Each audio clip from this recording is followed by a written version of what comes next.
Drums, please!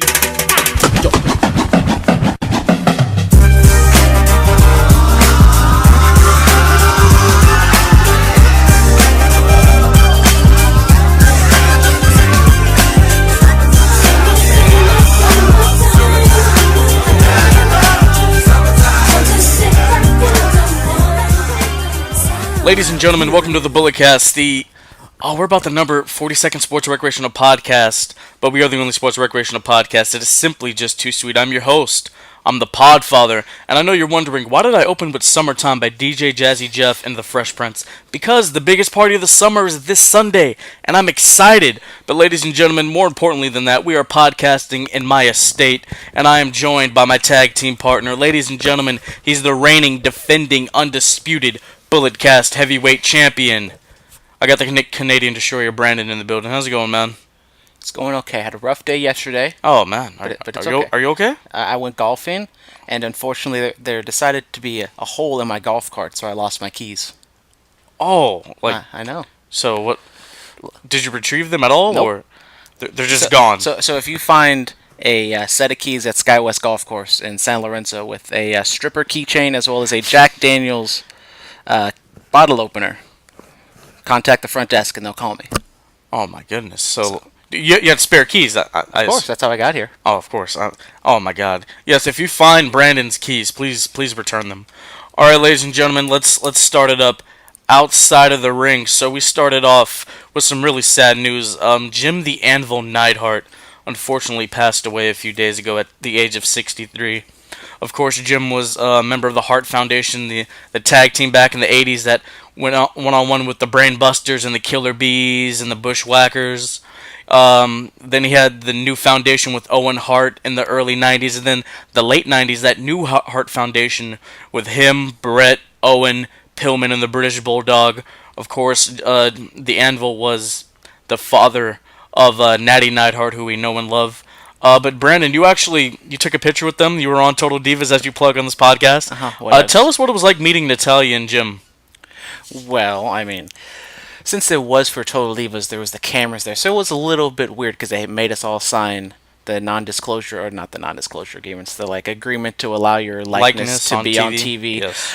And I mean, it was fine. I kind of felt like Natalya was kind of playing her niceness up a little bit because the cameras were there. But Jim, I think he was just there because get a paycheck and meet the fans. He was a little different, which you can see on Total Divas and all the other different stuff on the E Network. But this one, him passing away, was a little more special to me than the other wrestler deaths because this was the first ever wrestler that I've ever met that ended up passing away. I thought it was gonna be Ric Flair, but he kicked out at 2.5. He kicked out at 2/9. It was crazy. Yeah, but Jim Neidhart. Yeah. So his death. I saw you retweeted or you tweeted R.I.P. Jim Neidhart, and I was like, yo, wait, what? He can't be gone, So I looked it up, and it was true. I've heard the dispatch call from the EMTs regarding Jim Neidhart, and then I've also looked it up, the details of how he died, and it's actually pretty sad. So his wife Ellie, or Elizabeth, Natalya's mother, daughter of Stu Hart, she says that he got up to change the thermostat, and he turned around and looked like he was about to do a weird dance, but he just collapsed. Then she immediately called 911. She believed he was having a seizure, which he was taking medication for. They say Neidhart had a 4-inch gash on his face when the EMTs arrived. He died later that day. And it said he had early sets of Alzheimer's, which is no surprise because especially now with all the CTE stuff going around, now that these wrestlers are starting to die, I mean, it's not as big as it probably should be as big of a deal as it is in football, but I don't think the wrestlers are kind of preserving their brains or committing to science. I know Kevin Nash, I think, committed his brain to science or whatever when he dies. Something like that. But a lot of the football players I know, unfortunately, they commit suicide and they shoot themselves in the chest because they want to keep their brain intact. And I mean, this is just kind of a sign of people. I mean, Chris Benoit, he had the brain of a 7-year-old Alzheimer's patient. And he was in his 40s. So, I mean, Concussions are no joke, man. And They I mean, aren't. Daniel Bryan suffers from seizures as well, so I mean, it can happen at any age. It can. Jim Neidhart, he was a two-time WWF Tag Team Champion with Bret Hart. He had the feud of the year with the Hart Foundation versus Stone Cold Steve Austin in 1997. Jim, got the name the Anvil, Shot Put or whatever, but he was the engine of that tag team than of that faction. And I don't know if you've seen that picture that's going around social media. It's all 5 members of the Hart Foundation, and Bret's the only one left. He's the last man standing. It's really sad, Pillman, Owen, Bulldog, the Anvil. It's a sad time in professional wrestling. Yes.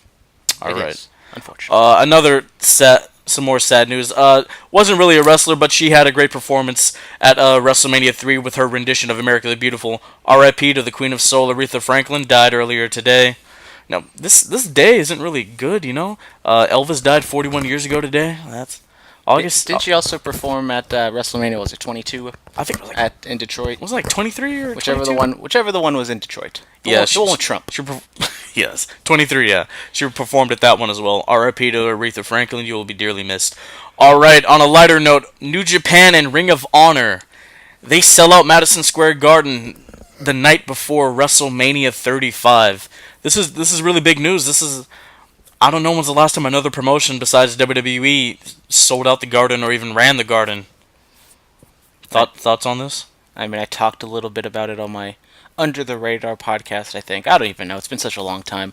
But, I mean, this definitely is big news. They sold it out kind of pretty rapidly. They sold a lot of tickets for the pre-sale for the Honor Club members, and then by the time the general public got their hands on them, they went out. They were sold out real quick. And the surprising thing is, just kind of like All In, there's no talent announcements, really. It's just kind of based on the, I don't know if you want to say the historical factor of it, or maybe the connection that the fans have with the ROH and the talent there. But I mean, Cody's a free agent, possibly Kenny. The Young Bucks were all there, so the top 4 guys in the company going into the show might not even be there. It's very true. And they're able to sell out, so maybe there might be buyer's remorse by the time that show comes around, because I mean, honestly, NXT might probably be a better show, but I think I'd much rather go to the Madison Square Garden show just because it's a more historical event. Yeah, I mean, but how do you think Vince is reacting to this? He can't be happy. He can't be happy. He tried to block it before, and yeah, that's true. I mean, that's like, let's say we make it big time. We go off and do big things, and then some other jabronis start running Chabot TV for their podcast. I guess kind of in the same realm. yes, because Chabot, the TV studio at Chabot, is just on par with Madison Square Garden. I mean, not. I'm not saying it's on par with Madison Square Garden. I'm talking about scenario wise, you built something there, and then these other guys want to come in and run your territory. That's what I'm trying to get at. Just another shot across the bow of ROH and New Japan, possibly. I don't think they're ever gonna get to WWE's level, but maybe get on the radar. Maybe, I mean, ROH possibly might get a TV deal with some big company. I mean, WGN is sponsoring the All In show, so maybe they want to go in and get some wrestling.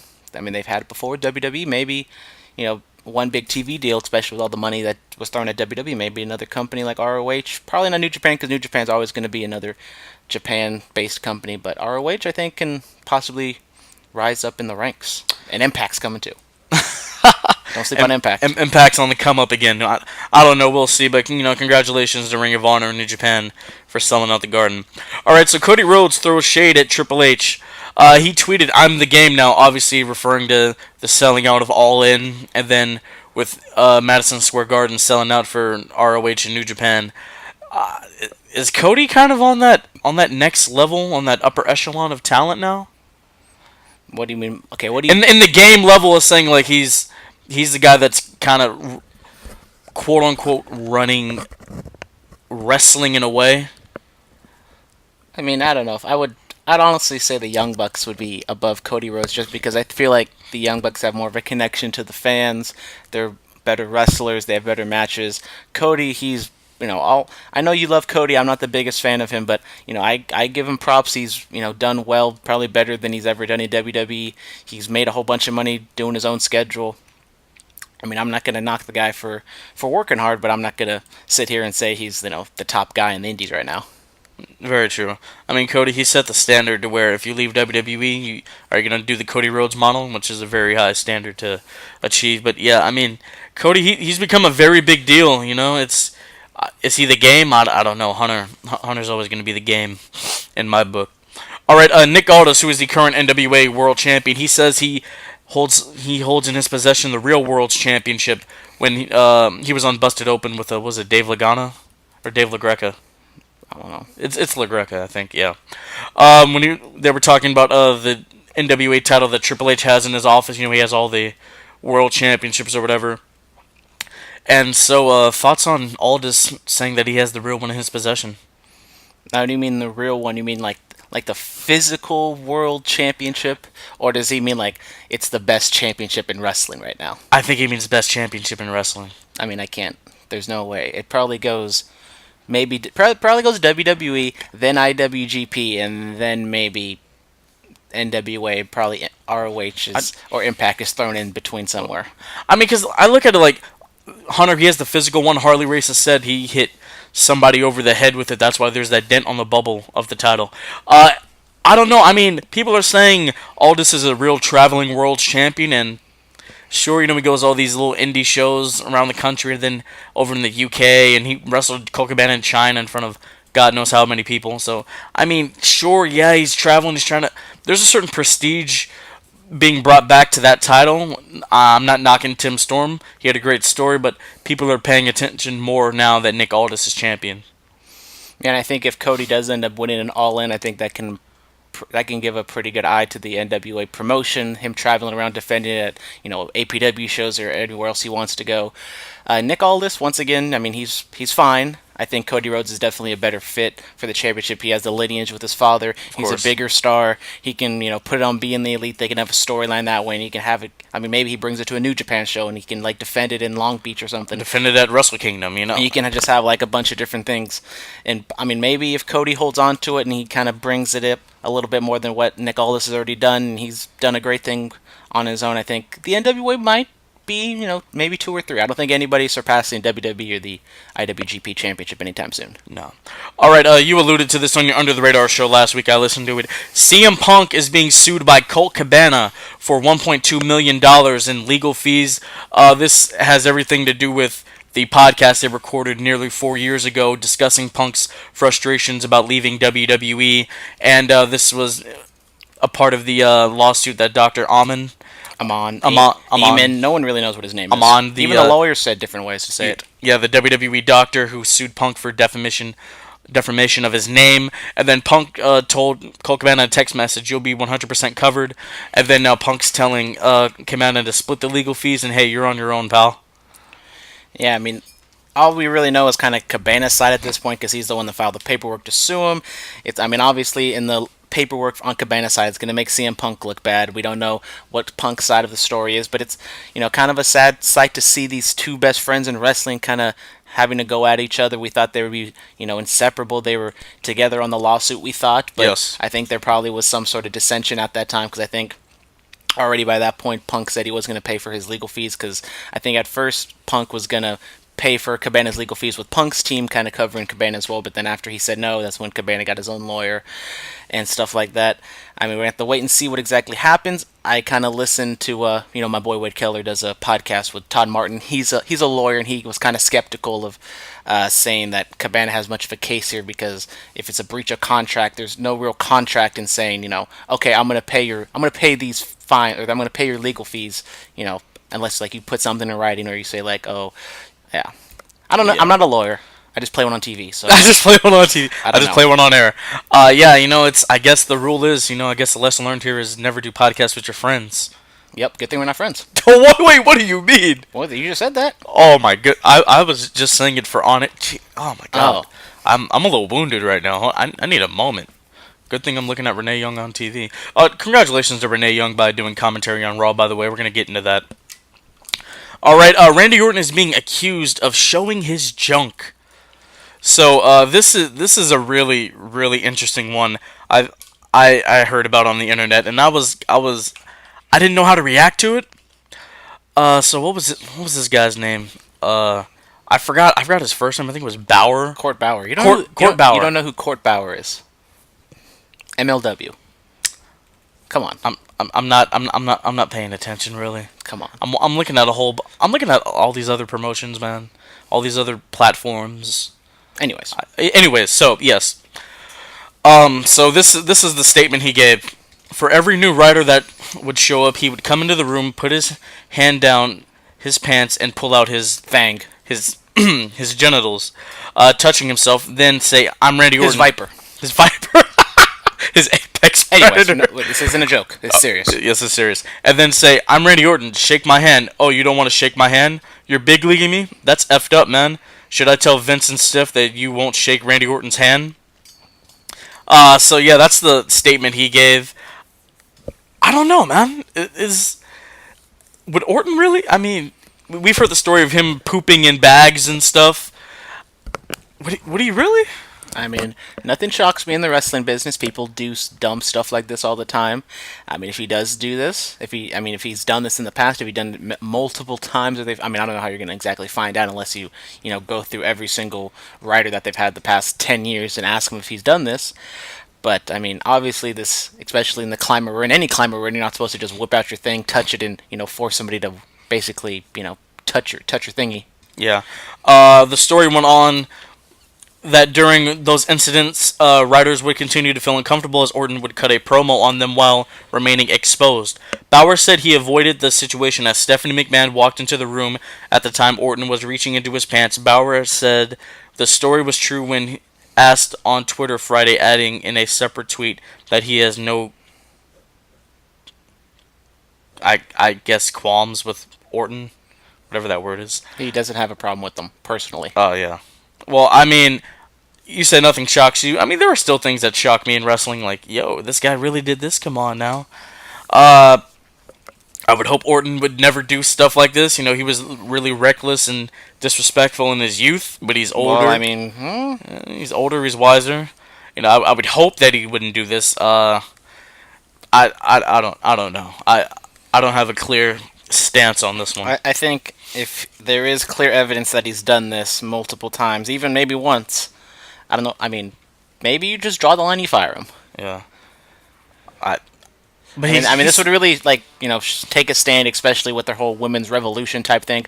Obviously, if Court Bauer was a victim of it, he doesn't strictly just do it to females, but, I mean, this is kind of a sexual assault, male or female, whoever it is. Very true, and very I think, true. If he was found out to do this, I'm not the biggest fan of Randy Orton anyways. He has been doing better work lately, but, maybe try to cut loose with him. Ixnay on the inappropriate acts. You should be a lawyer, man. You got this appropriate vernacular. You're doing the damn thing. I know what qualms means. I honestly have never heard that word. I'll be honest with you. I didn't read my word of the day toilet paper today. All right, Aleister Black is injured. We obviously we learned that he will be out of the NXT title match this Saturday at Takeover Brooklyn 4. You talked about it on your Under the Radar show. I'm gonna go over it real quick. I enjoy how they did it.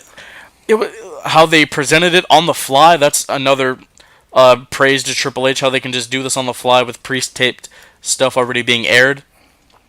It was kind of like the way everybody was walking around in Undisputed Era, and they ride off into their Jeep or whatever with their theme playing. Everybody's kind of running around. You see Shayna Baszler and Gargano and Ciampa. It was kind of like The Simpsons, who shot Mr. Burns, Dallas, who shot JR, or Days of Our Lives, who's the Salem Stalker. It was one of those like whodunit angles. And that was a perfect, quick way to write him off a TV. So, Well, we're still trying to figure out who attacked Hideo Itami. We still haven't figured that out yet, so we might never figure out who attacked Aleister Black. That's very true. That's very true. We still haven't figured out what was going to happen with the limo blowing up for Vincent Kennedy McMahon. I'm just kidding. Go read it on the internet. We know what's going to happen, or what was going to happen.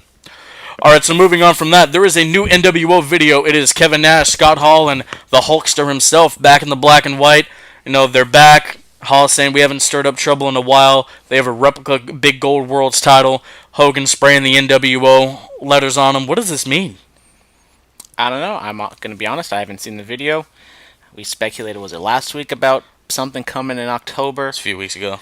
I don't know. I mean, hopefully it's just them. Maybe it's just going to be them running the indie circuit, running the gimmick tables. I don't know. All right, quickly, Chris Jericho tweeted out #FreeAgentJericho 2019. So is he going to work the States, or? I mean, he's still the IWGP Intercontinental Champion. It's very true. I assume he's going to wrestle at Wrestle Kingdom. He might do some sort of... Okay, I thought I turned my mic off for a second, but I didn't. He might work some sort of angle, in the fall or winter time to set up Wrestle Kingdom. Hopefully, I'm praying he's going to face Okada. That's my hope. But, I mean, there's rumors thrown out there that he's going to go to Impact. Maybe he's had some sort of falling out with Vince. I think this is just Jericho being a smart guy, knowing the internet, and just playing into it a little bit. Exactly. All right, John Cena versus Kevin Owens has been announced for that Melbourne show. I guess we're going to see a good match. Yeah, and I mean, it should be fun. I mean, I don't think they're going to... Maybe they'll build something to it, because I think this is in October as well. Yes. So it's kind of, it's the male pay-per-view, because the women have their own pay-per-view, and there's no official pay-per-view in October except for this one. So, I mean, this is kind of going to be like the Greatest Royal Rumble type thing. It's an overseas show, but they're going to build towards it. So maybe John Cena does a returns. Maybe Kevin Owens has the championship by then. I don't know. Maybe we'll talk about that. Maybe he just has a Money in the Bank briefcase. We don't know. We're going to get to that. All right, Kurt Angle says it's Finn Balor's time. In a recent interview, Kurt Angle was asked about Finn Balor. He said it's his time. He's going to get the championship back soon. The company was just seeing how durable he could be. So, hopefully Finn gets back in the good graces of the higher-ups, because I'm tired of looking at him wrestle Baron Corbin, Yes, him versus Baron Corbin. I can only see it so many times. It's a barn burner this Sunday, boy. Well, I mean, someone said that Baron Corbin could tear the house down with Roman Reigns. So if he can tear it down with Roman Reigns, I think he can he can implode the house with Finn Balor. Who is that someone? I don't know. I mean, I haven't seen him in a while. I kind of forgot who he was. Actually, I think I drove past his house coming to your house. I can't remember what his name is, but he had nice hair. Yeah. Anyways, we wish that guy the best of luck in his future endeavors. I mean, I love Finn. He's one of my favorite wrestlers. I think at this point, depending on what comes out of SummerSlam, you can turn him heel or have him babyface. Either way, I think he's perfectly fine. Maybe turn him heel, kind of spice things up a little bit, because he does feel kind of stale. You still have the demon in your back pocket that you haven't used in like over a year at this point. So there's always that you can go to. But yeah, hopefully Finn does something by WrestleMania. Yes. All right. Last up for the outside of the ring. This is something I've found on Twitter that I am completely disgusted with. Ladies and gentlemen, Dave Meltzer on Wrestling Observer Radio with Bryan Alvarez, he was discussing Peyton Royce and the Iconics. He said Peyton Royce, she was more attractive at NXT. She's put on some weight, and she looked better when she was lighter. I mean, honestly, I didn't notice a difference. I couldn't notice the difference between the two stints between NXT and WWE. Honestly, it doesn't matter, because having our own podcast, I kind of try to keep it straight. I don't like talking about the women's looks, even though all the women there are beautiful in their own separate ways. Some of them don't do anything for me. Some of them do a lot for me.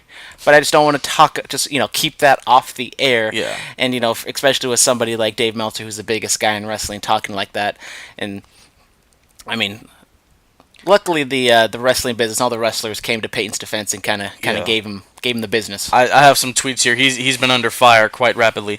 Peyton Royce herself said, "So what would you have me do, Dave? Starve myself? This is how nightmares for young women start. The females in your life must be proud." Stat Guy Greg from Cheap Heat with Peter Rosenberg said, "This is such bull. Shh. Absolutely indefensible. We can't keep accepting this guy and his racist and sexist takes just because he's been covering the business for decades." Renee Young said, "What a true piece of sweltering hot garbage. You're an angel too good for this earth. He'd be lucky if you gave him the time of day, which you would, because you're also a great person. Love you, girl. Set better examples." To Neil Dashwood, Emma, she said, "You're extremely talented and beautiful, inside and out." This is just unacceptable. And Seth Rollins, he tweeted -6 stars, Dave.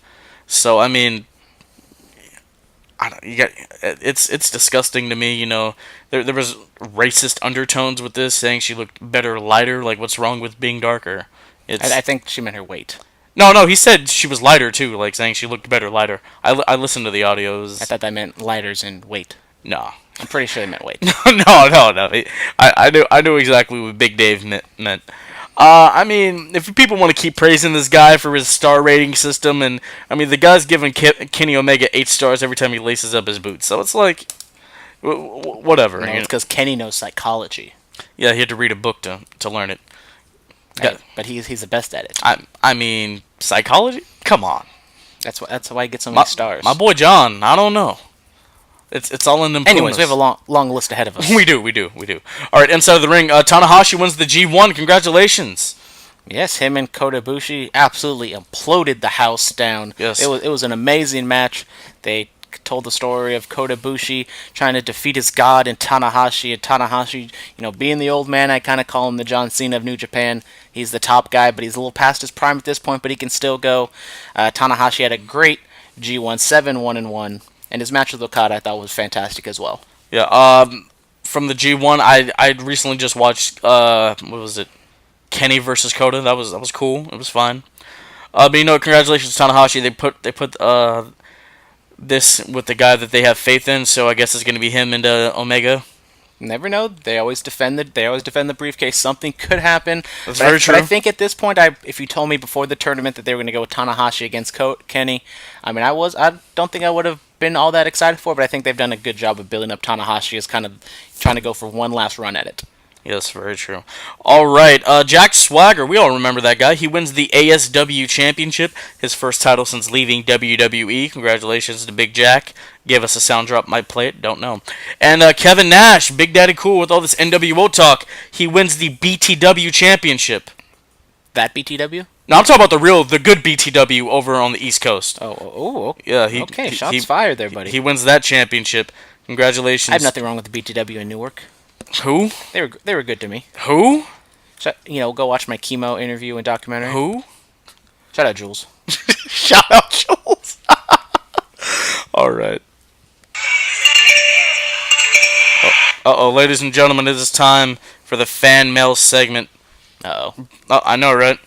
So, Paul Palale, Instagram. I hope I'm saying his name right. I really do. Paul, I'm not trying to butcher your name. I honestly can't pronounce it. It's okay. He didn't know what qualms meant. Hey, look, man. It's okay, man. I use words like tregligation. It's okay. All right, so Paul, what would it take to make 205 Live main event level viewing? Now, when you mean main event, you mean like not the show main No, event. no, God, no. You mean like WrestleMania main event worthy? I guess so. I heard they're telling great stories on 205 Live. I haven't watched in a very long time. I haven't watched since I was at one. So yeah. Me too. I know. Actually, right? no. I watched one episode. Because that one guy who used to be on the show recommended it. I needed something to watch on the plane. See, you're just not mentioning him. It's fun. No, I mean, they're on the kickoff. He doesn't listen, so who cares? I know. They're on the kickoff show this Sunday in the Cruiserweights or whatever. I mean, just put them on the main card, for a pay-per-view. Give them 15 minutes, let them tear the house down. People will be like, oh, this comes on Tuesdays after SmackDown on the WWE Network. Let me check it out. There's so much, stuff going on in WWE. There's so much stuff to watch. There's SmackDown, Raw, and NXT, and then you have 205 Live, which is, technically a very well-booked show. It's kind of like Impact. It's really well-booked. It tells good stories. I think the only way you can get it, quote-unquote main event level is throw main event talent on there. I don't think it's ever going to happen. Maybe throw Adam Cole in there, Johnny Gargano. Finn Balor isn't doing anything, throw him down there. If you put real big names into the 205 division and you are serious about it, I think that's the only way you can really... How much does Adam Cole weigh? He does not weigh he weighs under 205 pounds. I'm pretty sure he's like 180, 190. Really? Yes. I don't know. All right. Yeah, I mean, that's perfect, Put big names on there, see what you can do. Rey Mysterio should be coming back pretty soon. There you go. Yeah, I mean, if that's the only way you can watch Rey Mysterio is on 205 Live, it definitely will get a lot more viewers. It would, All right, Black Saber Jr. 619. What's your favorite SummerSlam of all time? My favorite SummerSlam of all time, it's kind of hard because once again, you just throw this at me and I don't have my cards in front of me. I can't do my research, but just off the top, I would probably have to go with WrestleMania or SummerSlam. Probably 2013 that had the CM Punk Brock Lesnar match, and it had the John Cena Dana Bryan match, which is one of my favorite matches of all time. And also the year after 2014 has a soft spot in my heart because I was there as well. Seeing John Cena get destroyed by Brock Lesnar was always fun. But I'm gonna go 13 just because the Dana Bryan John Cena match was so great. What happened after? I don't know what happened. I blacked out after that because Dana Bryan won the championship. Okay. For me, I guess I'll go 2002. Was it Brock and Rock? You had Van Dam versus Benoit. You had Angle versus Mysterio. Flair beats Jericho, and it was a very good show. I really enjoyed it. Angle and Mysterio, they had a real. It was a short match, but they told a nice story in a quick amount of time. So shouts off to those guys. All right, Baby Huey. New Japan Pro Wrestling is in the process of expanding their mark in the United States. What would you want to see them do to keep growing their brand here in America? I think they're doing it, running the garden, just run other places besides Southern California or California in general. Go on the East Coast, go in the Midwest, go to, they've done Australia and stuff like that. So, I mean, they're on the right track. Yeah, I mean, to grow it in America, I mean, I think we might have seen maybe the Cap with the Cow Palace. They were unable to sell out the show. I think, as you said, maybe try to go to different places, maybe go to Texas and Chicago and other kind of hotbeds of wrestling. Maybe Seattle. Maybe kind of keep on the West Coast, because maybe people down in up in Seattle or Washington or Oregon can't travel all the way down to California. But if you go back up to them, maybe that's a different way. But I mean, I think they're doing a good job with the Access show. I don't ever see them doing like a show dedicated for American viewers. I mean, maybe you put more Gaijins in there, but I mean, I think they have enough Gaijins already that are really good. I mean, the Bullet Club is like, the top faction in wrestling, especially in the United States. But I mean, to get more people to view New Japan, I mean, I think they're doing a good job as it is. I mean, the internet is kind of the top way that people are viewing wrestling at the moment. So, and there's a lot of good buzz on New Japan matches, and yeah, I mean, I think they're on the right track. Yes. All right, Big Al 850. What is your favorite gimmick from a wrestler? Then what is your favorite gimmick from a faction or stable? That's another one where I wish I had some time to think about it, because just off the top, a gimmick from a wrestler. So what do you mean, like a gimmick? Like, do you mean like favorite character? Oh, okay, not like Jeff Jarrett with a guitar smash people over the head. Razor Ramon right off the top of the head, Machismo. I loved it. Vince McMahon didn't know what Scarface was. That's hilarious to me. From a faction, I guess I'll go DX going up against the Authority. Being degenerates as their namesake is, and yeah, I guess I'll go them. So if we're just going to go with gimmicks in terms of like the characters, and I'm going to probably go with my two favorite wrestlers of all time, I will go with Stone Cold Steve Austin. My favorite gimmick, just a Hellraiser, doesn't give a crap about anything, drinking beer, kicking ass. And then if we're going to go with the faction, I'll go with my boy CM Punk, and we're going to go with the Straight Edge Society. Hey. I thought that was a good little thing, even though I wasn't actually a fan during that time. What about the Alliance? But going back or him running the Nexus or the Core. Oh my god, the Core Wade Barrett. Don't forget about the Core. Hey, the Core had an amazing theme song. I can't knock them. But I mean, I think the gimmick of CM Punk kind of being the cult leader, just shaving people's heads off and preaching everyone into don't do drugs and everything, technically is a babyface move, but the way he delivers it, he's a heel. And he was like a Charles Manson type cult leader, not in the way of not like deaths or anything, but not Kool-Aid. Yeah, but the way he looked, Real quick, this day in wrestling. It was the first ever televised SmackDown from 2001. What was on this show? The first ever Lights Out match, Booker T versus The Rock. You had Stone Cold and Kurt Angle get into a scuffle. You have Kurt Angle beat Taz. You have The Rock beat, Sean Stasiak in like 25 seconds. You have Scotty 2 Hotty get his butt whooped by Stone Cold in the first ever Austin Invitational. So it was a whole bunch of stuff packed into a short amount of time. That's when SmackDown was amazing. Yeah. To be honest, I've never seen the show before, so I'm going to take your word on it. And also, shout out Big Kaz. Kaz. Oh, yeah, he changed his name because, can't Happy birthday, you're 31. Don't want the WWE lawyers coming after you. You don't want the WWE lawyers, exactly. Not CM Punk. Oh, my And Cole Cabana, I mean, best friends, they get torn apart. All right, Monday Night Raw. I only got 4 things on the script here. The B Team, they retain their tag team championships. They're going on that undefeated streak. They defeat the Deleters of Worlds and the Revival in a triple threat tag team match. They changed their theme song, and that irritates me. The B Team? Yeah, they had a perfectly fine, badass theme song, and now it's just B Team B or whatever it says. I'm like, really? I fast forward a whole bunch of stuff, so I don't. I mean, I know they changed their theme. I honestly never listened to it. The first one was amazing. Thoughts on the match? I mean, it's fine. Matt Hardy tweeting out some cryptic things. Yeah, Possibly the end of the road. yeah, his time's running. It's running out, man. For in-ring competition. He's the guy who said there's only so many bumps on your bump card, and it looks like he's down to his last few, if any. That's true. I think I'm down to my last few. I never got one. I never got. I'm still waiting for it in the mail. I'm still waiting for it in the mail. All right, Ronda Rousey dismantles Alexa Bliss's security team. You know what Rousey was talking about Jim Neidhart and Natalya, saying why Natalya wasn't there. Foxy and Alexa Bliss come out. She has a security team. Ronda, she was just throwing them around. The black dude came face to face with Ronda. He got out the ring as he should. Smart man, but yeah, the promo to start off the show I thought was really good because Ronda Rousey lost her dad as well. So her father passed away, so she definitely knows from experience how it is to lose a father, and I thought that was a real touching moment. I honestly didn't think she would be able to get through it. I thought she was going to just break down and cry and destroy her old badass persona. But the promo itself, it was short and sweet. It was kind of awkward because she went from being sincere and then just going straight into storyline mode. Yeah. But I thought it was nice for them, especially since they didn't run the little in memoriam thing in the beginning to acknowledge that Jim passed away, and then they did the little thing later on in the show where they kind of talked about his career. But I mean, this is kind of what Ronda does. She just destroys people, and we're waiting for her to do that to Alexa Bliss this Sunday. Yes. All right, Paul Heyman and Brock Lesnar, they fooled all of us. They fooled us all. Heyman was distraught at Lesnar's attack and not speaking to him. Roman Reigns comes out to cut a promo about his match this Sunday with Brock.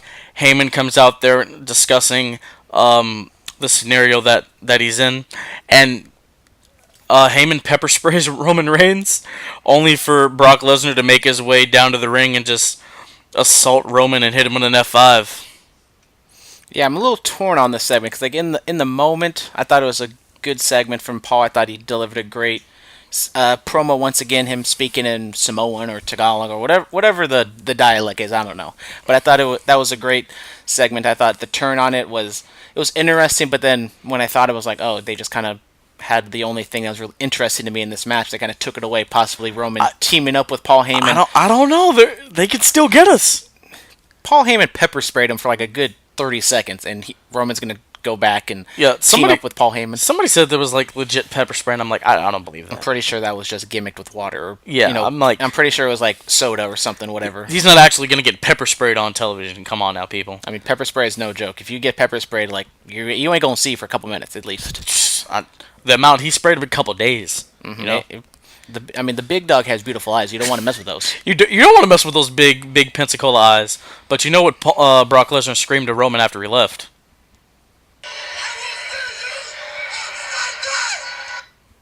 Shout out Brock Lesnar for that sound drop. He actually talks. I know, right? Yeah, no, but it's interesting. We're gonna see where everything. We'll get into it later on in the show. Yes, we're running long. We're gonna be like a real podcast.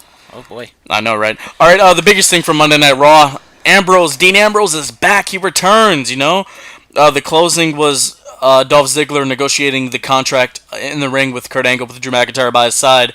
Seth Rollins said, it took him a little while. He was discussing flight arrangements. He had to bring a lunatic into town. And then Ambrose music hits. Everybody pops. They run down. They take care of business.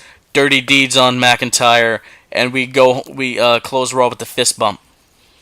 Yeah, I mean, they kind of built towards this, and we all knew it was coming, especially early in the show when Ziggler talks about the clause in the contract saying that Seth Rollins is allowed somebody at ringside.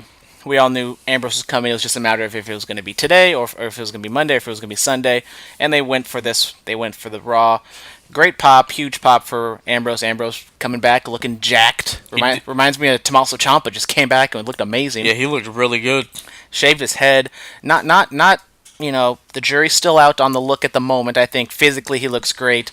Don't know about the hair because I feel like the hair when it was all wet and all over the place, I felt like that kind of went more with the lunatic fringe character. I think maybe if he went bald. I mean, I'm not trying to gimmick a fringe on Tommaso Ciampa, but if he went bald and kind of grew out a little bit bigger of a beard, I think maybe that could have done a little bit more for me. True. No. I mean, we haven't even seen Dean Ambrose speak. Possibly he turns on Seth. Maybe he is just a baby face and he's just the same thing he always was. Hopefully he keeps the same demeanor of just a kind of a shield Dean Ambrose where he might be a baby face, but he still kind of keeps that mean mug look. I think in this run, I don't want him to really talk at all.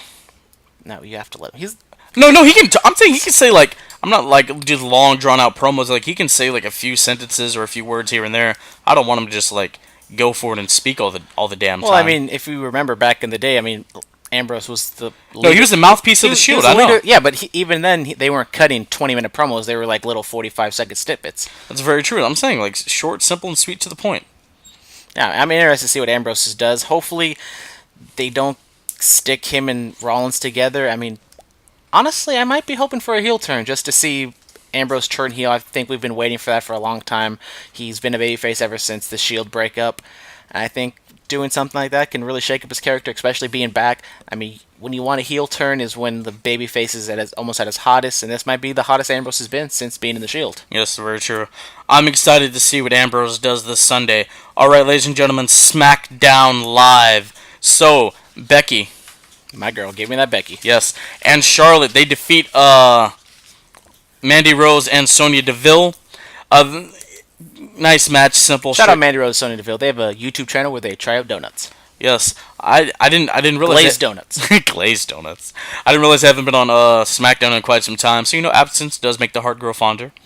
Then after the match, backstage segment, Charlotte's handing Becky some water, and they're talking, and then Charlotte goes for the little pinky thing, and Becky doesn't really do it all the way, and we're like, oh my god, what? It's kind of heart wrenching, Yeah, they set up some dissension. They didn't go full on over the top. There was the promo segment to the beginning with Charlotte, Becky, and Carmella. I thought that was a good line of calling Carmella a diva in a women's world or whatever the exact line was. Yeah, that was very well put. Carmella looked amazing on SmackDown. All the women look amazing. They all do. Every woman is beautiful, don't they? Especially Peyton Royce. We love you. Yeah, I can't say anything bad about Peyton Royce. I'm still upset about that. But so we're seeing a slight bit of what's gonna happen. We've seen Becky Lynch as a heel in NXT. Could she do it again on the main roster? Yeah, I'd be fine with it. I mean, we haven't really seen Becky Lynch as a heel in this exact character. I mean, she was a heel real early on in her NXT days, but ever since she turned straight fire Becky, she's always been a babyface. Yeah. Speaking of Becky Lynch, go listen to In This Corner podcast with Brian Campbell for CBS Sports. Becky Lynch was on there. She told her story. It was an amazing story. I didn't realize she got injured and was out of action for 6 years, and then went over to developmental and NXT and all that stuff. So she has a really inspirational story. I can't wait to see what these three women are going to do this Sunday. Alright, Andrade Cien almost defeats Aiden English, and then Selena Vega and he are cutting a promo, and then Rusev and Lana come out, and they have a mixed tag match this Sunday. Yeah, pretty simple here. English trying his best to revenge all the things he's done, and of course he loses, building up Almas and Vega. The promo itself was fine. Once again, Lana going from Russian accent to no accent. Yes. I mean, it's fine for a kickoff show. It's whatever. All right, the New Day. Happy birthday, Kofi Kingston. His birthday was on Tuesday. Old man Kingston. Old man Kingston. All right, they go on to defeat Sanity. Good, as they should. As they should. Good tag match. I mean, Sanity just they came up with some promise and they just nothing's going on at the moment. I don't think bringing up Nikki Cross is going to do much, but I think just having her in the mix is going to maybe do a little bit something, especially in the women's division, which is seeming a little stale at the moment, especially with good workers. Yes. On the SmackDown side. New Day picking up a big win going into this Sunday when they got to face the Bludgeon Brothers. It's going to be something very interesting to see. Can the New Day pick it up and win their 5th or 6th tag team championship? I think 5th. I think 5th, yeah. Yeah, because when they won the tournament, they did 5, and I was like, oh, they're going to be like Booker T now. Oh God. Oh, let's not have that happen. Anyways. Yeah.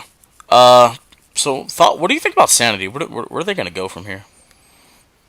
I mean, as I kind of said, it feels like they're just treading water. I would love to do more with them. I think honestly, Sanity and the Bludgeon Brothers are honestly kind of too similar of a gimmick at this moment. So I know they're not going to do a trade, but I would think getting them over. But then you have the Authors of Pain on that side, so they're kind of just stuck between a rock and a hard place right now. Yes.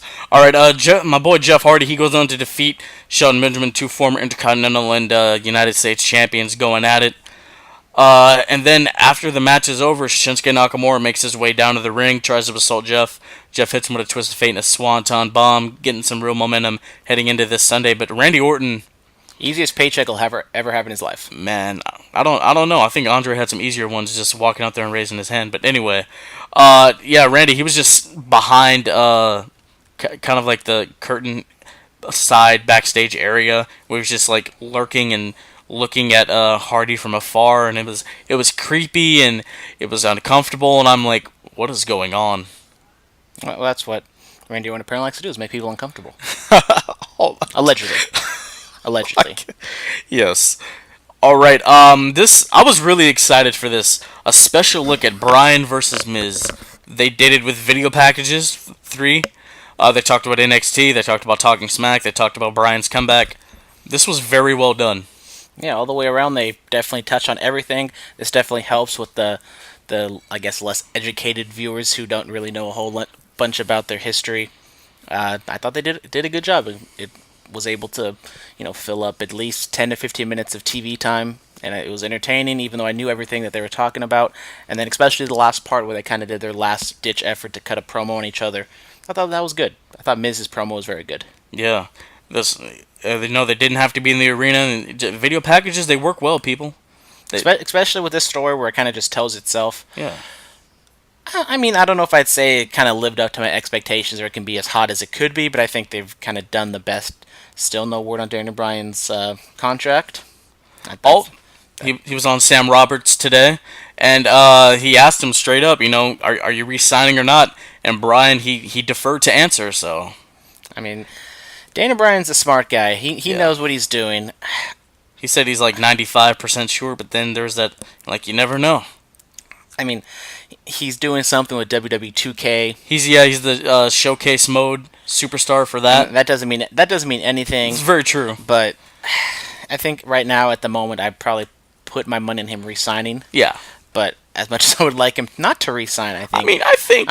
I mean, with Total Bella's getting a renewal, get renewed as Mrs. and Mrs. got renewed. Shout out Mrs. and Mrs. But yeah, we can get into that later because I think it definitely takes in. What the hell was that? That was the ice. Sorry. Yeah, it's gonna be something. It affects the finish. It does affect the finish. All right, SmackDown Live. It closed with AJ Styles discussing Samoa Joe and the things he said, and then Samoa Joe, looking pretty dapper and dope in his business attire, comes out on the stage, discusses the things he said about AJ. Then he has a letter from a fan talking about how AJ never wanted kids and how that person hopes Joe beats AJ for the championship, and that letter was from Wendy Styles, AJ's wife. Oh my god, I know. That was some Jerry Springer type moment, Yeah, AJ was kind of just laughing and just going along with it, and then at the end, they kind of. I don't know if I'd say anticlimactic, but it was just kind of out of nowhere. The finish, he just says Wendy Styles, and they just cut to black. Yeah, I thought it was a good little thing going back and forth. Did you see the online thing? Nope. Oh, what happened? It's Gallows and Anderson and the Usos holding Styles back, just before you walk up the steps to Gorilla, and Joe's right there, come on, boy, what you gonna do? I'll see you Sunday. Then he just walks off, and Styles is being held back by all these guys. So, I mean, that's another thing. Is it kind of goes to the thing they did with Paul Heyman having the little extra tidbit that they didn't put on the show good stuff to begin on YouTube, with. But yeah, I don't know how long this would have taken to get Styles to go all the way to the back, but I think having that kind of, shoot type reaction, I think maybe might have added a little bit something, but I thought it kind of added kind of a mic drop moment for Joe at the end of the show. I thought they did a good job kind of weaving the story throughout, kind of Paige going to Joe and saying, you refuse to do the face-off to end the show. And he was like, oh, I'm trying to be unpredictable, and if I tell you what I'm going to do, then that's not being unpredictable. So I thought it was a good little story they told. I think the match is going to deliver. But yeah, I thought it was a good SmackDown. Yeah, SmackDown was very good. It's been better than Raw for several weeks now, probably even a month or two. It's picking up, and I can't wait. But ladies and gentlemen, let's get right into it. The predictions for NXT Takeover Brooklyn 4. The championship is on the line. The Bulletcast title's on the line for Takeover and SummerSlam. You're at 60 days right now. Are you gonna hold it? You gonna run through? I'm gonna guarantee I have the championship by the end of it. I might lose it on the way there and regain it, but as being the guy who covers NXT on a weekly basis, I better walk away with the championship. I better walk away with the championship. All right, so first up we have Velveteen Dream versus EC3. Who you got? You got the Dream or you got the one percenter? So looking over all these matches, honestly, there's no lock. I honestly can't talk. I can talk myself into any finish on all these matches. I definitely think this is going to be the opener. EC3 has been, he's kind of new on the scene, hasn't really got a huge win. Velveteen Dream, he's a big star. He's won some, hasn't won all of his matches. Yeah. I think Velveteen Dream is going to be the face in the situation, and I think I'm going to have a lot of heels winning, so I'm going to have Velveteen Dream take it. Okay. This is EC3's first singles match on a takeover. This is only his second match on a takeover. And Velveteen Dream, he's a guy that he loses, sure, but he's not really hurt. Yes, but he loses a lot. Yeah, he does lose a lot. He might be ending up in the Bray Wyatt scenario pretty soon. But going with my gut, I'm gonna have to go Velveteen Dream. Come on. I'm okay with that because that's an automatic win for me. I don't have to win it. I just don't have to lose it. Okay. That's all I gotta do. All right. Next up, the NXT Tag Team Championships, the Undisputed Era. Roderick Strong and Kyle O'Reilly, the champions, defending against Mustache Mountain, Trent Seven, and Tyler Bates. I'm going with the Undisputed Era. Yeah, I think I'm gonna go Undisputed Era as well. Mustache Mountain. It was kind of a little bit of a surprise for them to win. War Games is gonna be coming up. For Survivor Series weekend, I will be going to that. Wow. And I know it's going to be War Games because on the ticket it says NXT War Games. So a little spoiler alert there for you. There you go. But I think definitely it's going to build possibly to Undisputed Era as a full unit going up against Mustache Mountain and War Raiders at War Games. So I think Undisputed Era keep it. And I think their next feud is going to be with the War Raiders. All right, next up, the NXT Women's Championship. We have Shayna Baszler, the champion, defending against Kairi Sane. This is an interesting one. I was thinking about something. What if, because Kairi Sane, she has an amazing elbow drop. What if Shayna just really works that arm and Kairi doesn't have enough in her to deliver the elbow drop to the best of her ability? And then, Shayna pulls it out. Well, I just watched NXT before I got here. Okay. And Kairi kind of showed a little bit of fire, kind of showing that she can, go toe-to-toe with Baszler, and she has that killer instinct, was kind of the word of the match or the word of the promo, whatever. And Shane, I think Kairi's going to get maybe a little over aggressive, maybe kind of like Tanahashi goes for one too many high fly flows. She's going to go for one too many elbow drops. It's going to cost her. And maybe Shayna's going to catch her and choke her out. So I'm going to go Shayna to retain. This is kind of the one I'm most confident in. I'm going to be honest. All right. So if you just want to, pick all the ones I pick instead of going out on a limb, if you want to change that, no. Okay. Whatever. I'm looking at it and I'm like, I don't watch NXT week to week. I know I'm a terrible fan.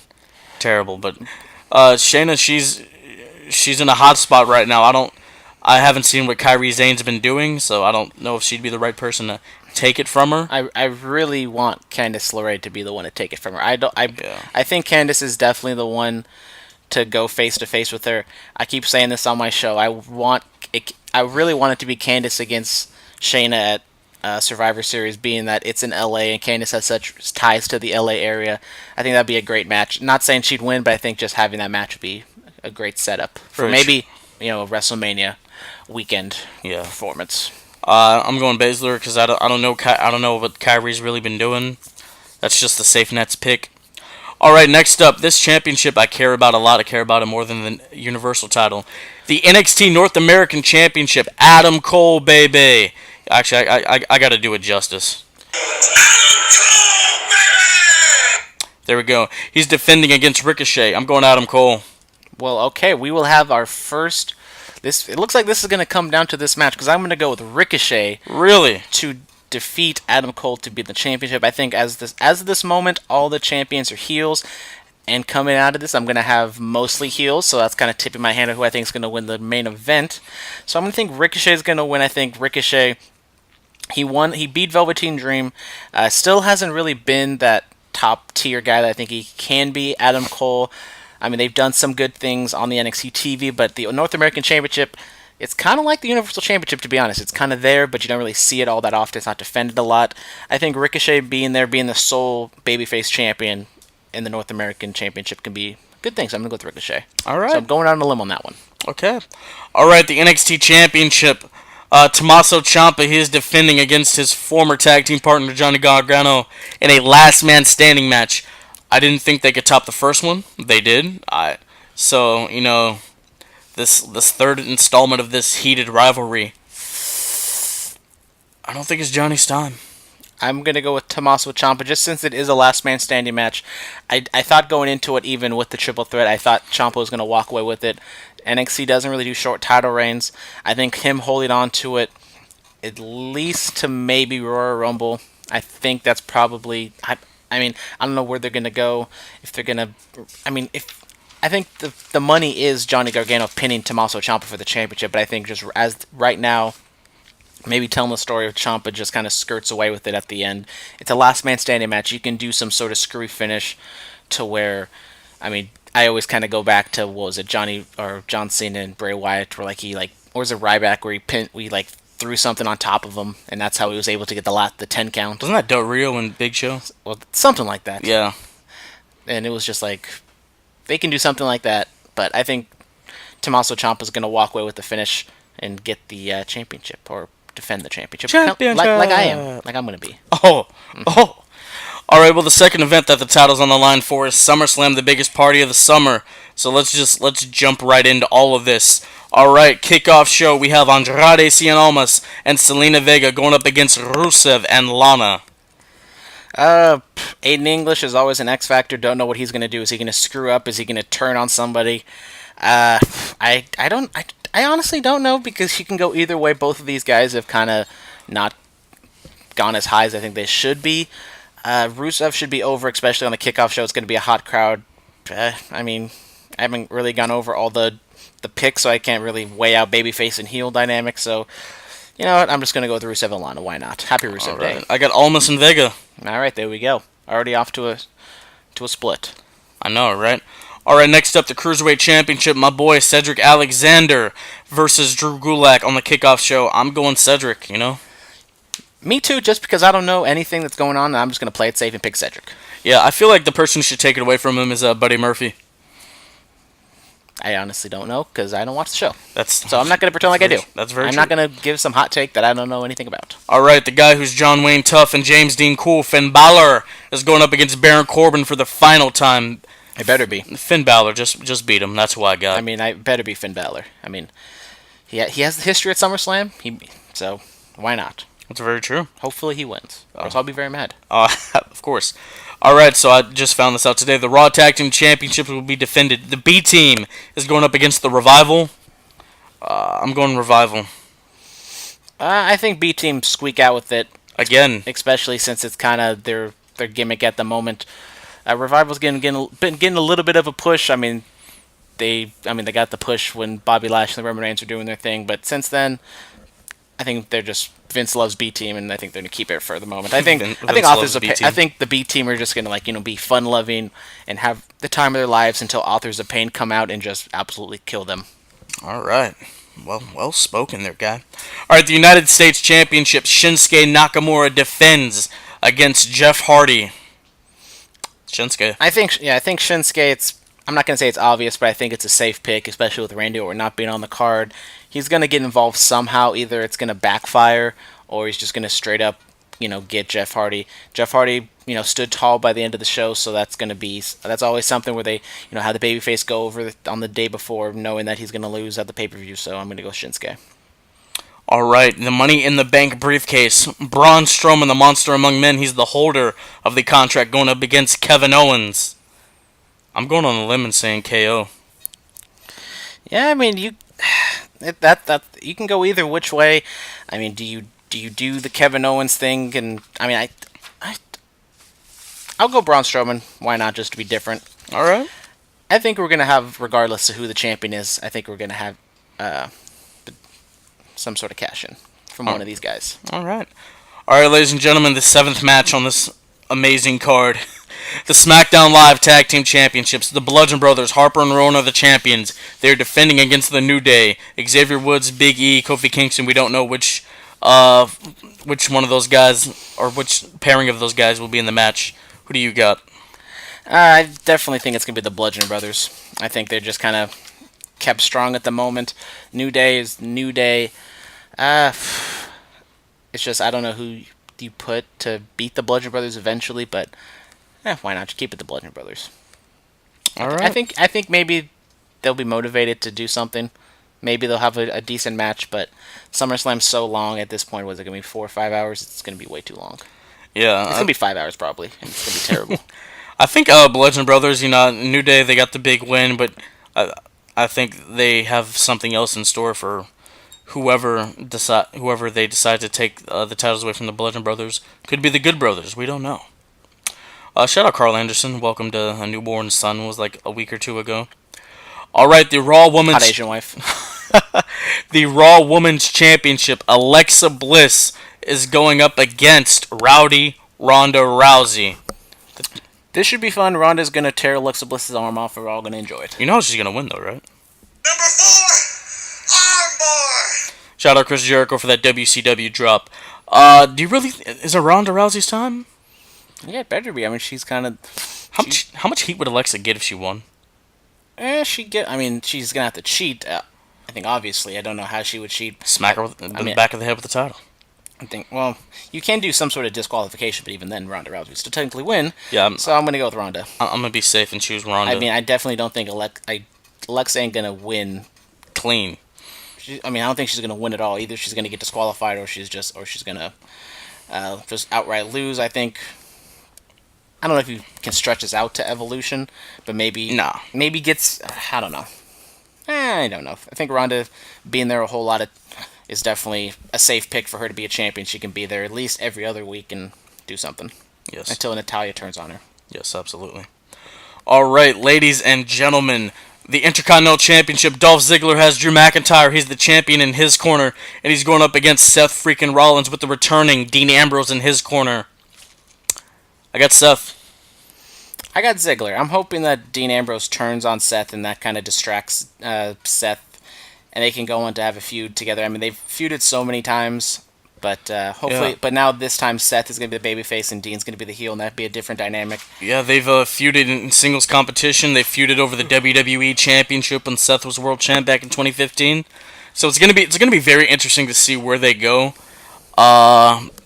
Normally I'd pick Dolph, but I'm just thinking on a different scale right now. I think Dolph wins. It's more like I hope this feud is over because they've just been doing so much stuff lately that Dolph wins and Seth can do his own thing and Ziggler can do his own thing because I think the money is somewhere with Ziggler and McIntyre breaking up. Yes. All right, the SmackDown Live Women's Championship. Carmella, she's the champion. She is going up against Becky Lynch and Charlotte Flair. I'm not confident in my pick, but I'm just gonna pick my girl Becky to get the W. I'm going Carmella. I think they've kind of built up Becky. She's been a little, not jealous of Charlotte, but she's kind of angry that she's kind of taking her spotlight a little bit. I think Becky winning definitely can have a feel-good moment on the show, especially, if there's another title change coming up. I don't think there's going to be a feel-good moment. Becky Lynch, I think, is going to get the victory, and hopefully that builds to a Charlotte-Becky feud at Evolution. Yes. All right, the WWE Championship, the phenomenal AJ Styles is going up against the Samoan submission machine. Jesus, Samoa Joe. I don't know. I have a conspiracy theory that the WWE doesn't like these people holding title holding records that they don't like Demolition or AJ Lee. CM Punk has a record for 434 days with the WWE Championship. Actually, AJ Styles just broke JBL's 280-day record. I think he's at 282 as we speak. So, if AJ can hold the championship up until that point, break it, I don't think it's going to get that much heat on AJ to be the WWE Champion for longer than 434. I think AJ is going to hold on to it. I think he's going to beat Samoa Joe in this case. Yeah, AJ Styles is currently the longest WWE champion in SmackDown's history. I gotta go the phenomenal AJ Styles. But it wouldn't shock me if Samoa Joe won. It's just WWE's petty, and I think they just want AJ to break his championship. So who you got? I got AJ. All right. But I'm just saying, it can go either way. It can. It really can. Just to freshen things up. All right, Daniel Bryan versus The Miz. This story is so hot. It's 8 years in the making. They've used the video packages like we talked about earlier on in the show. They've told a great story. I'm trying to think. I know you got your boy D-Bry. Do I? I don't know, do you? I don't know. I mean, as much as I love Daniel Bryan, he loves going on the indie scene and telling his craft, and he would love to go down to CMLL, have a hair versus mask match. And I'm just gonna go on a limb. I'm not gonna be cheering for this to happen, Oh. but I'm gonna say the Miz is gonna win Okay. because Daniel Bryan's contract is up. I'm gonna be honest. I think he's gonna resign. I'm probably gonna be wrong about this, but I'm just gonna pick Miz for the hell of it. Who cares? You gotta go on a limb sometimes. Wow, we I'm throwing the deep pass, hoping it doesn't get intercepted. yeah, I mean, I've had Miz for a while on this one, thinking about the contract and whatnot. It's gonna be a great match. They're gonna tell a great story. Daniel Bryan's gonna If you're going Miz, screw it. I'll go Daniel Bryan. I don't care. Okay. There you go. Because I'm not afraid to put it out on the line. Not like Randy Orton, but if you know what I mean. All right.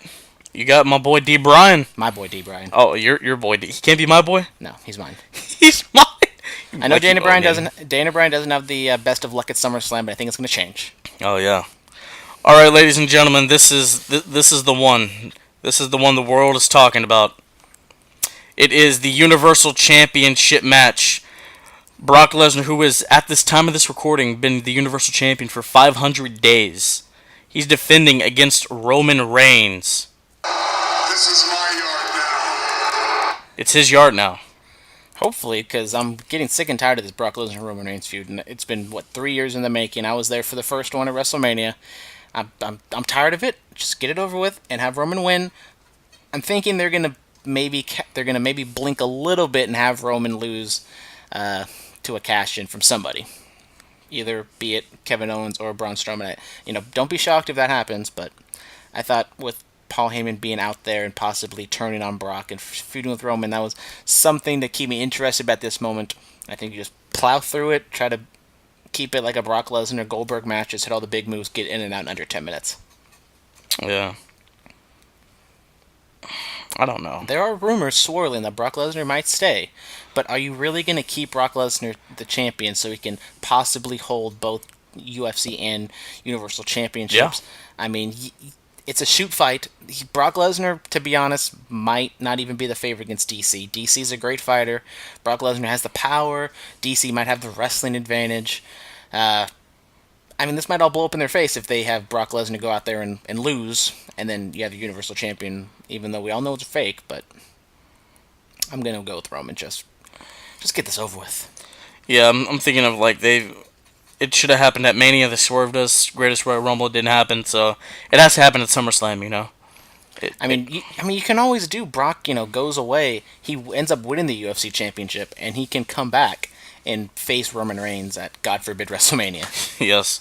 All right, so let's run down title for title. Title for title. I don't think Dana White would appreciate that, or the New York State Athletic Commission, or it'd be New Jersey because it's in the Meadowlands. But whatever. All right, so let's look at it. Almas and Vega versus Rusev and Lana. I got Almas and Vega. You have Rusev and Lana. Cedric Alexander versus Drew Gulak, Cruiserweight title. I got Cedric. You got Cedric. Balor versus Corbin. I got Balor. You got Balor. Revival versus B-Team for the Raw Tag titles. I got Revival. You have B-Team. Nakamura versus Hardy U.S. Championship. We both have Nakamura. KO versus Braun for the briefcase. I got KO. You got Braun. Bludgeon Brothers versus New Day. SmackDown Live Tag titles. We both have Bludgeon Brothers. Ronda versus Alexa. Raw Women's title. We both have Ronda. Seth versus Ziggler. Intercontinental Championship. I got Seth. You have Ziggler. Carmella, Charlotte, and Becky for the SmackDown Live Women's title. I have Carmella, you have Becky. AJ Styles versus Samoa Joe, WWE title. We both have AJ. Miz versus Daniel Bryan. I have Miz, you have D. Bryan. Roman versus Brock, you have Universal Championship. We both have Roman Reigns. So that looks to be some interesting. But we both had Roman for Greatest Royal Rumble as well as WrestleMania. So Yeah. What do we know? and hopefully Charlotte wins the championship. So we're both wrong. Oh my God! All right, ladies and gentlemen, Superstar Spotlight. Who do we have for this week? I picked her last week. I'll pick her again. Renee Young. I think she was decent. I'm not gonna sit here and say she was the best commentator of all time. I thought she did her job. I thought it was a nice. I didn't feel like the announcers were bickering at each other like they always do, just because Renee had to say stupid things like Coach does. Oh, my mic was off the entire time. Sorry, I was drinking water, and I don't want you guys to hear me slurping down all the water all the time. But anyways, I picked Renee Young. She was good at commentary. Anyways, that was a nice, good 10 seconds of dead air. But whatever. I mean, I'm sure it picked up on my mic. We don't know. We do it live. Pretty sure I did that at least once or twice already this show. Yes. All right, Dean Ambrose, obviously, the return, the comeback, great stuff. It's going to be very interesting to see where we go from there with him. All right, the promo pick of the week. Who you got there, man?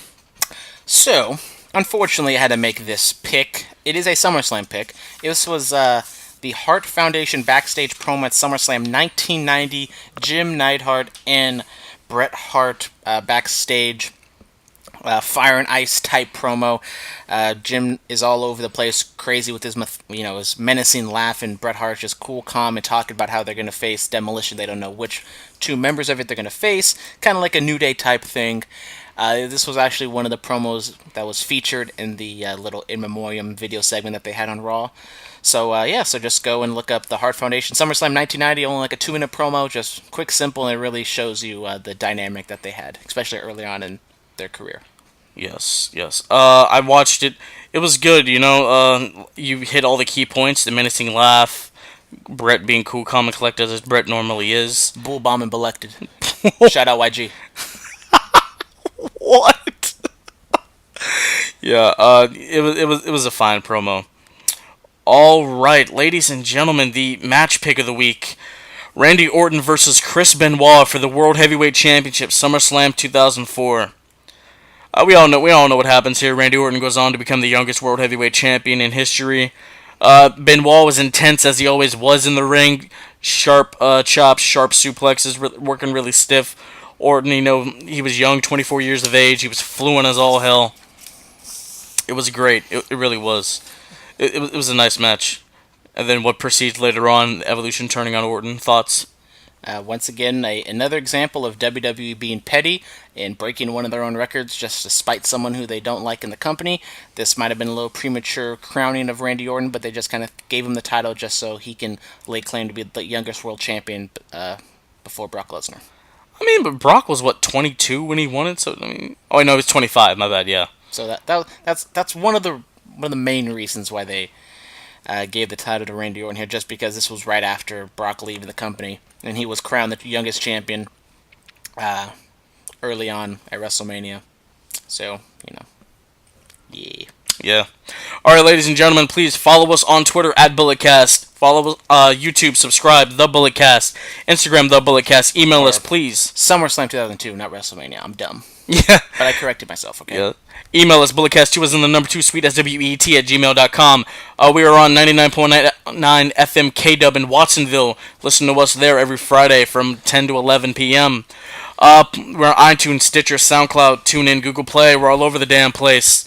We're on that podcast app on your iPhone. And please, ladies and gentlemen, I have something that's up on the YouTube and in the audio archive looking for a new co-host. We do wish that guy the best of luck in all his future endeavors, but we need somebody new to come join us. I enjoy the 3-person dynamic, male or female. If you live in the Bay Area, it doesn't matter. Come join us. We'll give you a test run. All right, ladies and gentlemen, NXT Takeover Brooklyn is this Saturday on the WWE Network, and then SummerSlam, biggest party of the summer. It's also this Sunday. It's going to be a big show for us. The title is on the line for both shows. Will I walk out champ? Will he retain both shows? We don't know. It's going to be something good. You want to say goodbye to the people? Yes, goodbye, people. Under the Radar should be coming tomorrow. Yes. NXT recap, more G1 talk. I don't know what else, but I'll figure it out. All right. As I always do. You doing NXT Takeover? You doing a recap? Sure, why not? I did the last one. I do this one. All right, there we go. There you go. All right, ladies and gentlemen, we will talk to you later.